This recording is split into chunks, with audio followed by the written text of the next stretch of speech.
You naughty, naughty. You teasing me, you naughty, naughty.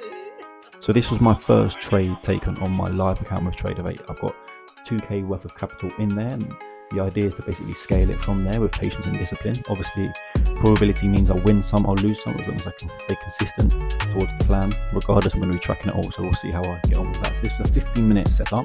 Do the entry on the break of the previous candle low.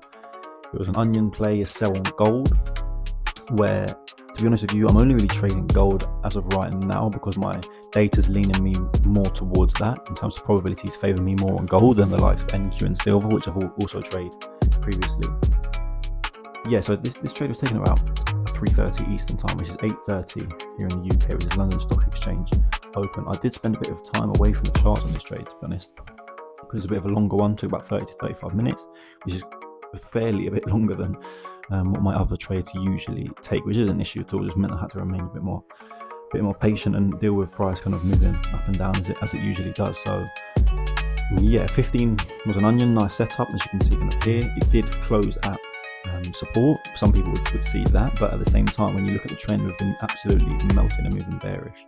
I only really manage trades with candle closures. You can see that 15 candle there did close bullish, but what do we notice? It closed with little to no top wick, so that was good for me in terms of it meant that I didn't necessarily have to close my position, move my stop loss any further down, and manage the trade, because no top wick on that bullish candle meant little to no range to carry on moving up. So yes, we did get that top wick on the next candle, but you'll see shortly we just begin to melt.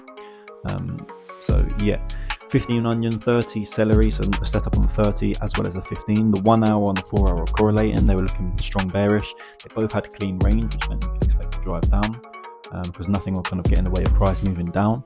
And there was also the break of the 15, 30, 1 hour, 4 hour and the daily lows, which meant we had a higher probability of price just melting. So you can see here that once we did kind of get back down to our entry after creating another top wick and closing with no top wick, it just began to melt, to be honest with you. So yeah, we did come down, kept on driving. When it came to the chart, I just caught it about 3 pips from entry. But again, I've learned from previous mistakes. Usually what I used to do back in the day was get out of the trade and just take my profits. But that's not what keeps me profitable over time. It's sticking to my plan, only trading the system.